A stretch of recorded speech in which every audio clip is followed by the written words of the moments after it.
Hey, welcome. Have you ever stood in a grocery store aisle just staring at two different brands of pasta and wondered what's actually going on in your brain? Well, it turns out there's a whole science to it. Today, we're going to pull back the curtain on what economists call rational consumer choice. It's the hidden framework that explains how all of us decide what to buy. All right, let's jump right in. Picture this. You've got 50 bucks. Do you grab that shiny new hardcover you've been dying to read? Or, for the same price, do you get 3 paperbacks by an author you already know you love? You can't have it all. That dilemma, that trade-off, that's the exact problem we're going to unpack today.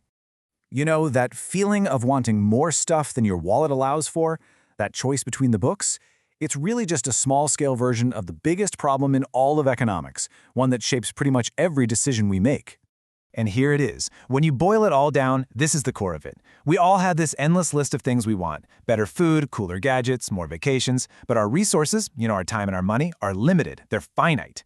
And it's that gap between unlimited wants and limited resources that forces us to make choices.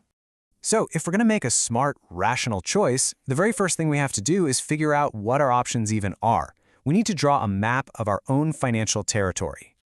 And that brings us to our first big tool, the budget constraint. I know, it sounds a little technical, but trust me, the idea is super simple. Just think of it as the absolute edge of your spending power. It's basically a line that shows you every single combination of stuff you could possibly buy if you spent every last penny you have. Okay, let's actually visualize this. Let's pretend for a second you only spend money on 2 things, food and shelter. Right now, this graph is just an empty map. What we need to do is draw the border that separates what's possible for you to buy from what's just out of reach. And there it is. That straight line, that's your budget constraint. Any point right on that line, like point B, is a mix of food and shelter that spends your entire budget. Anything inside the line, like D, is affordable. You'd even have some cash left over. But anything outside of it, like point E, that's off limits. It's the hard frontier of your financial world. All right, so we've got a map for what we can buy. That's one half of the puzzle. But now we get to the really interesting part, mapping what we actually want to buy. We need a way to put our desires onto the graph. Now to do this, economists make a few basic assumptions about how our preferences work. First is completeness, which just means if you're given 2 options, you can always decide if you like A better, B better, or feel the same about them. Second, more is better. Kind of self-explanatory, right? More of a good thing is, well, better. Third is transitivity, which means our preferences are consistent.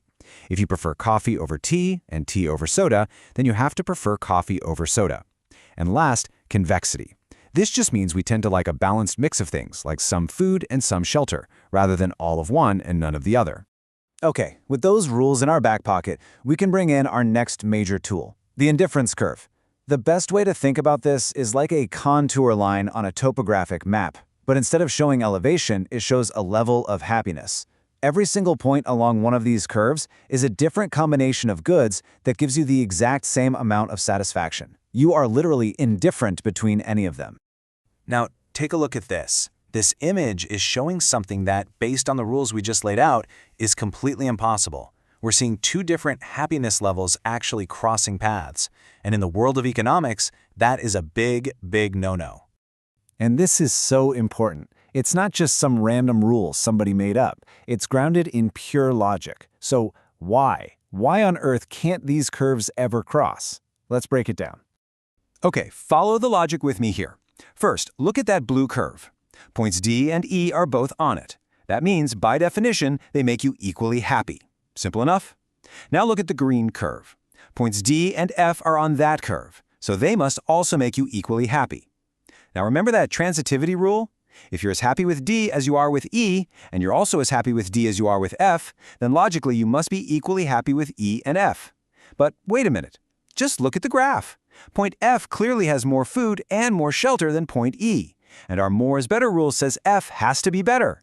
So now we're stuck. F can't be both equal to E and better than E at the same time. That's a flat-out contradiction. And that elegant little proof is exactly why indifference curves can never, ever cross. So, we have our map of what's possible. That's the budget constraint. And we have our map of what we want. Those are the indifference curves. This is the moment we've been building to. Let's put them together and find the single best, most rational choice. So what's the game plan? It's actually pretty simple. The goal is to climb as high as you can on your mountain of happiness, to reach the highest possible indifference curve without ever stepping outside the boundary of your budget territory. You're trying to get the most bang for your buck, literally. And there you have it, the sweet spot. The one single optimal choice is right there, at that point where your indifference curve just gently kisses the budget line. Think about it. Any other affordable point is going to be on a lower, less happy curve. This specific point isn't just a good choice. According to this model, it's the best possible choice you can make with the money you have. So what's really going on at this magical point of tangency? Well, think of it like this. The slope, or the steepness, of your indifference curve represents your personal trade-off rate. It's how much food you're willing to give up to get one more bit of shelter. But the slope of the budget line, that's the market's trade-off rate. It's how much food the prices at the store force you to give up. At that sweet spot, and only at that sweet spot, those two rates are exactly the same. Your personal willingness to trade matches the market's reality perfectly. It's a perfect alignment. Now, I know what you might be thinking. This all seems a little too neat with all these perfect straight lines. But one of the coolest things about this model is how it can actually bend and adapt to the messy complexities of real life. Just take a look here. On the left, you've got our standard straight-line budget. But on the right, that's what happens when you get a quantity discount. You know, like when your cell phone data gets cheaper per gigabyte the more you buy. See how it puts a kink in the budget line? The model handles that no problem. It just changes the math of the trade-off, proving how flexible this tool really is.